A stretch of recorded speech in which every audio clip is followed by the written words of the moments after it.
मोहतरम नाज़रीन, अस्सलाम वालेकुम। मैं इस वक्त यहाँ पर चंद अहम शख्सियतों के साथ ठहरा हुआ हूँ। ये मुख्तलिफ टीचर्स यूनियन के लीडर्स हैं जो हाल ही में जो एक जियो जारी किया गया था रियासत हुकूमत की जानिब से, जियो 317, उसके तहत बहुत से लोगों के ट्रांसफ़र्स दीगर अजला को किए जा रहे हैं। जैसा कि जो निज़ामाबाद का जो बहुत बड़ा जो सो मुलाजमीन का जो सो हल्का होगा, जो सो कामरेड्डी को जाएगा और कामरेड्डी के बहुत सारे मुलाजमीन निज़ामाबाद आएंगे।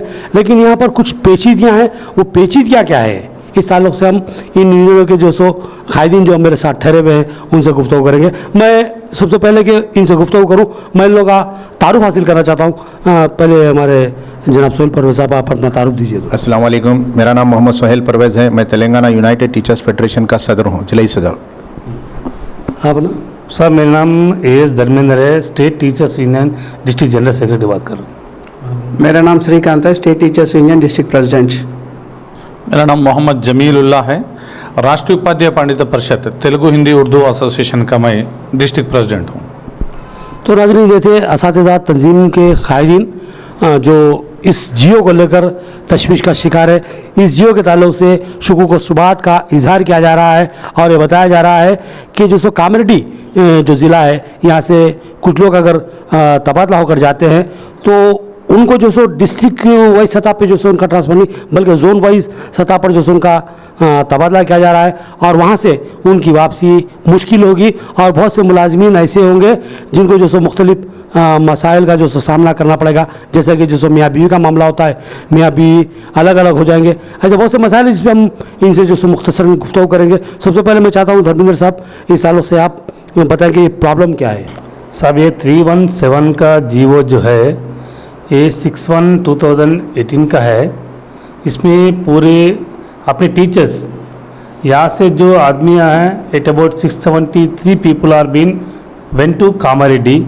From there only 370 people are been came to Nizamabad district. Sir, इसमें क्या हुआ, अपना ये जो मसल में है पूरे टीचर जो सीनियरिटी जो बनाए थे, ये सीनियरिटी में मैं जो मेरा ख्याल से जो है जो उनके सर्विस का काउंट नहीं कुछ नहीं करे से दो स्कूल असिस्टेंट में कैरियर में को जो है उन्होंने कब हाथ पर अपॉइंट हुए तो कुछ लोग after completion of their 23-24 hours service years of service they got promotion.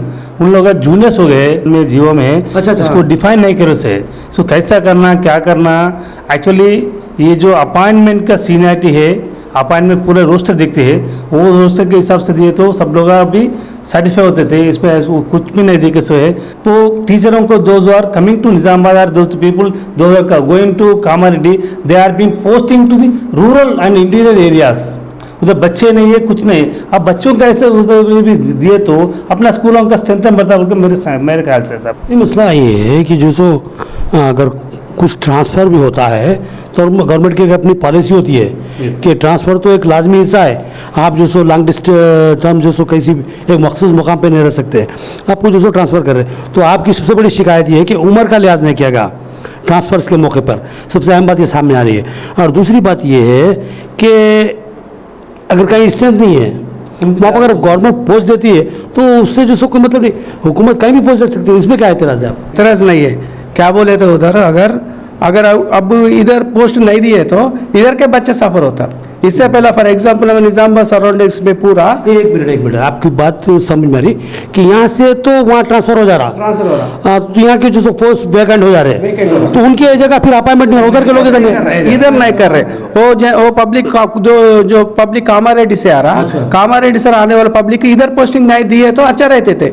मगर इधर क्या करे, 20% एरिया 17% एरिया सराउंडिंग सिटीज कुछ है ना, ये सिटी का पोस्ट ब्लॉक करके इंटीरियर में पोस्ट दे रहे। फिर दरपल्ली सिरिकोंडा उधर दे रहे। इससे पहले 2014 से उधर पोस्टिंग नहीं है, पूरा विद्या वॉलंटियर से चल रहा उधर, पूरा इंटीरियर पूरा विद्या वॉलंटियर से ले। ये गवर्नमेंट क्या बोल रहे बोले तो ये पूरा होने के बाद मैं विद्या वॉलंटियर्स दे तुम बोल के बोल रहे। विद्या वॉलंटियर किधर भी दे सकते, रूरल पे दे सकते, अर्बन में भी दे सकते। हमारा क्या डिमांड है बोले तो कोई कामारेड्डी से आ रहा, कामारेड्डी से आने वाले को पूरा पोस्ट वेकेंट दिखा के इधर नजदीक में उसको भर्ती करो। उसको भर्ती करने के बाद तुम क्या विद्या वॉलंटियर देता बोल के बोल रहे ना, विद्या वॉलंटियर पूरा किधर दो, इंटीरियर पे दो बोल के अपन पूछ रहे। मगर ये पूरा क्या बोले तो ऐसा एक्चुअल 370 जीवो कुछ है वो पूरा गलत है, वो पूरा सीनियरिटी बेसिस है, वो पूरा माना लोकालिटी क्या बोलते हैं उसको स्थानिकता बोलते ना, नेटिविटी का हिसाब से किया तो अच्छा रहता होता वो, मगर वो नेटिविटीज के हिसाब से नहीं देख रहे हो, पूरा सीनियरिटी।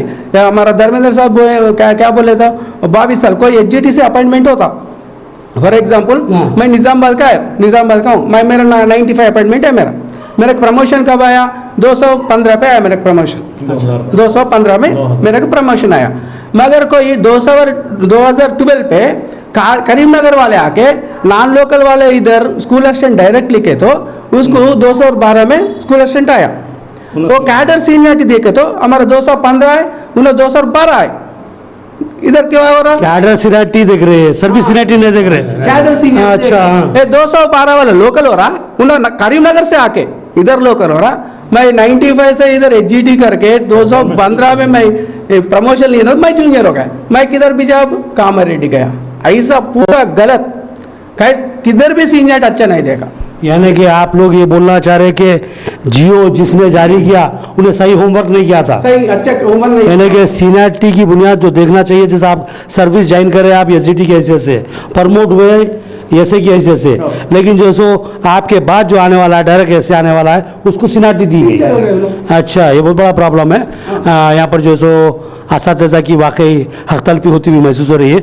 यहाँ पर सर्विस की सीनियरिटी को देखना चाहिए था, लेकिन जिससे पोस्ट की सीनियरिटी को देखा जा रहा है वो मैं समझता हूँ बिल्कुल नाइंसाफ़ी है, क्योंकि सर्विस के हिसाब से उम्र बढ़ती है, पोस्ट की जो सो क्रिएटिविटी या प्रमोशन के बाद से जो सो एज नहीं बढ़ती, तो एज फैक्टर को भी देखना चाहिए, सर्विस पीरियड को भी देखना चाहिए। ये बहुत इंपॉर्टेंट बात है जो बता रहे थे। यहाँ पर थोड़ा समझने में मुझे भी ताख़ीर हुई, क्योंकि ये लोग असल में बताना चाह रहे थे कि किसी शख्स ने 2010 में एसजीटी के से अपॉइंटमेंट लिया, बाद में उसको जो सो 2020 में प्रमोशन मिला, लेकिन 2021 में एक शख्स या 2019 में एक शख्स जो सो एसए की हैसियत से डायरेक्ट अपॉइंटमेंट होता है, इन्हें जो सो एक साल जो सो उनसे सीनियर हो जा रहा उन्हें, हालांकि सर्विस इनकी 10 साल ज़्यादा है, लेकिन जो सो वो जो सो जब इनका प्रमोशन मिल रहा उससे एक साल पहले उसका अपॉइंटमेंट हो रहा, लिहाजा उसको एक साल की सीनियरिटी दी जा रही है। ये बिल्कुल हक तलफी है, क्योंकि ये जो 10 सालों का पुराना एसजीटी के हैसियत से तो तजुर्बा है, बहुत ही काबिल लिहाज होता है। ये जो असातिज़ा जो अपनी मेहनत करते हुए ये 10 साल गुजारे हैं, इसके साथ उनकी उम्र भी बढ़ गई है। अब जो सो उम्र को जो सो अहमियत नहीं देना, एक जो सो कम उम्र नौजवान को जो ऐसे है सिर्फ एक साल की जो सो बुनियाद पर जो सो सीनियरिटी उसको देना, ये बिल्कुल गलत बात है, इसको हम भी एक्सेप्ट नहीं करेंगे। और यहाँ पर ऐसा महसूस जिस अंदाज में ये लोग बता रहे हैं, इस जियो 317 जो कि जो सो 6 दिसंबर 2021 को जारी किया गया है, इसमें बहुत सी खामियां महसूस हो रही है। इस सालों से ज़रूरत है कि हुकूमत को जो सो तवज्जो देनी होगी, बिलखुसूस जो सो हमारे जो ब्यूरोक्रेट्स है, हमारे जो सो खासतौर पर चीफ सेक्रेटरी साहब है, उनको इस तरफ तवज्जो देने की बहुत शदीद ज़रूरत है कि जियो जो सो मैं समझता हूँ कि बहुत ही जल्दबाजी में तैयार किया गया था। इस सालों से आप क्या कहेंगे? सरकार से हमारी गुजारिश है कि जब ये जियो बनाया गया 317 जियो, ये 317 जियो बनाने के लिए यहाँ पर एक छोटा सोच में कमी पड़ गई है लोगों की कि पेट का दर्द रहा तो कान के दर्द की दवा, कान का दर्द हुए तो डॉक्टर के पास जाना पड़ा। कैसे बोले तो यहाँ पर पेट में दर्द हो रहा तो पेट में दर्द वाले के डॉक्टर के पास गए तो पेट की दवा देता, लेकिन यहाँ पर क्या करे सरकार ने कि सिर्फ जहां तक पब्लिक का वॉइस चल रहा 2 एसोसिएशन को बुलाए बोलकर, एक एनजीओस एक उनका जो एसोसिएशन है। तो ये एसोसिएशन से क्या हो रहा बोले तो सभी लोग जो तजुर्बेकार मिलकर जो राय देना चाहिए वो राय यहाँ पर सही नहीं पहुंची। ये राय की कमी की वजह से अब 317 नहीं 307.5 का जियो आ गया ये। तो ये 7.5 दूर होना बोले तो बिना बेमौसम के सरदर्द शुरू हो जा रहा है यहाँ पर। कैसे? जैसे कि सिंपल सी बात है, बहुत सारे हमारे दोस्त बता दिए कि यहाँ पर स्पाउस का एक सबसे बड़ी मुश्किलात खड़ी पड़ी है। ये जो स्पाउस जो बोला जा रहा है आपको, मुझे वजह से बोलो आप। बहुत सारे लोग हमारे जो व्यूअर्स है स्पाउस का मतलब नहीं समझते, तो इसको खुले अल्फाज में बोलिए आप। स्पाउस क्या है? आजकल के नए दौर में नौजवान ये चाहता है कि मैं पढ़ लिख लिया, मेरी नौकरी हो गई, मेरी बीवी भी नौकरी वाली होना चाहिए, तो ऐसे दोनों नौकरी वाले की एक दूसरे को कर लिए। अब होने के बाद बीवी रही कामारेड्डी में, शौहर रहा निज़ामाबाद में, दोनों भी चलो भाई आज नहीं तो कल निजामाबाद में दोनों एक जगह काम कर लेंगे। तो सरकार भी ये सहूलत दी कि जहां शोहर काम करता हो वहीं पर बीवी को लाया जाएगा उसी मंडल में। तो ये एतबार से सरकार ये सहूलत दी कि आज ये काम कर रही है कि जैसे कि निजामाबाद तो 2 ही जिलों में बंटवारा हुआ है, अगर आप इत्तेफाक से वरंगल ले लेंगे 7 जिलों में बंटवारा हुआ है। तो इसका सिंपल से एक एग्जांपल, जैसे कि आप जनगाम में एक वरंगल का एक शहर है जनगाम, तो जनगाम भी आज जिला बन चुका है। तो जनगाम में काम करने वाली यानी एरसवाइल डिस्ट्रिक्ट में वो जनगाम वरंगल में था, तो जनगाम में काम करने वाली का शादी उससे किससे हो गई, नलगोंडा में रहने वाले से होगी। बोलते नलगोंडा वहां पर बिल्कुल 20 किलोमीटर की दूरी पर है। तो दोनों यही सोचे कि हम आज नहीं तो कल एक जगह इंटर डिस्ट्रिक्ट में या नहीं तो सरकार की सहूलत से एक जगह आ जाएंगे। तो आज उन दोनों को क्या कर दिया गया कि ये जनगाम में जो है उनको उठा के महबूबाबाद फेंक दिया गया, और जो नलगोंडा डिस्ट्रिक्ट भुवनगिरी जिले में काम करता उसको लेकर जाकर नलगोंडा के देवरकोंडा में डाल दिया गया। अब हमारे सीएम साहब बोलते कि मियाँ बीवी को दोनों को एक जगह काम करने की सहूलत दी गई, सरकार इससे मुकरती नहीं और आपको देंगे। तो यहाँ पर सबसे बड़ा मसला ये है, जब ये 317 जीवो आया सब लोगों को ऑप्शन 2 बोल रहे, जबकि सीनियरिटी लिस्ट लगाई ही नहीं, कोई इसके बारे में जानता भी नहीं। 317 के बारे में, ऑप्शन के बारे में 2 बजे मैसेज आता कि आप सभी टीचरों को ऑप्शन देना है, तब के इस 317 जीवो में ये जो आपको ऑप्शन देने के लिए जो डेट दी गई थी, क्या डेट थी वो?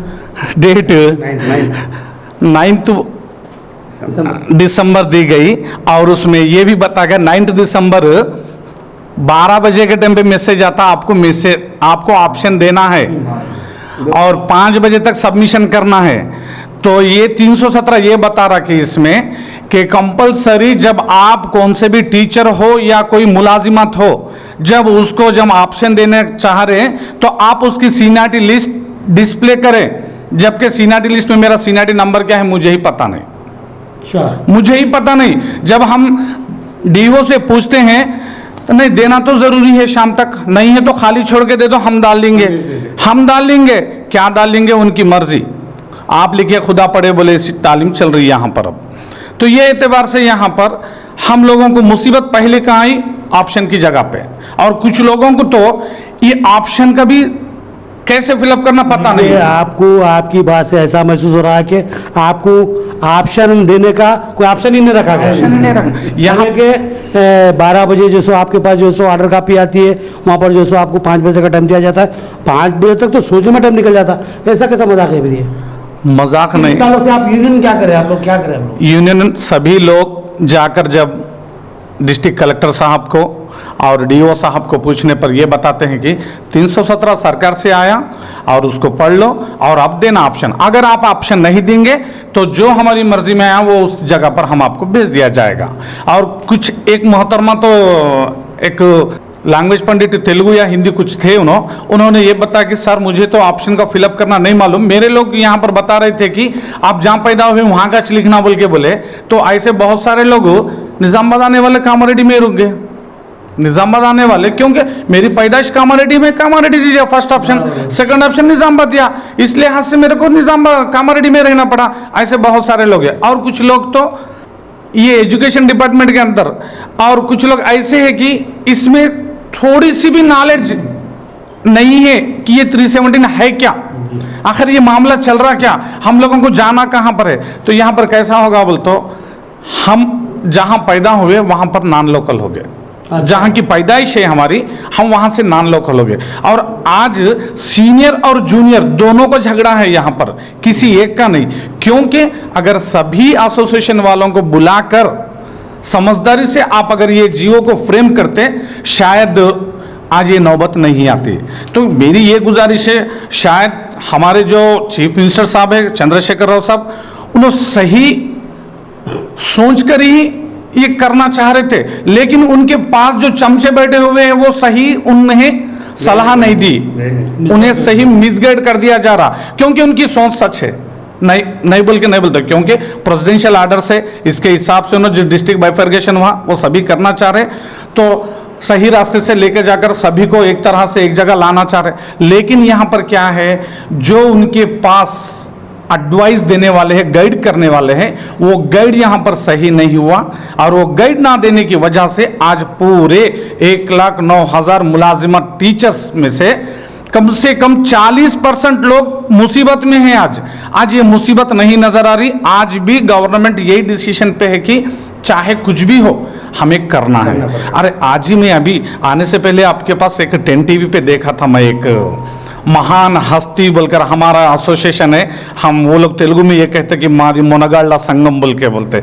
भाई आप सभी से ये गुजारिश कर रहा हूँ, मोनगाल्ला संगम नहीं चाहिए हमारे को, मेधावी संगम चाहिए, इंटेलेक्चुअल एसोसिएशन चाहिए, जो पैरा पड़ने वाला एसोसिएशन नहीं चाहिए। क्योंकि ये टीचर्स और एम्प्लॉइज ये सोचते हैं कि जो एसोसिएशन है वो हमारे को सही रास्ते पर लेके जाकर हमारे हक की तरफ लड़ेगा, लेकिन हमारे हक मारने की तरफ लड़ने वाला एसोसिएशन हमें नहीं चाहिए। आज सभी एसोसिएशन इसी तौर पर इकट्ठा हो रहे हैं।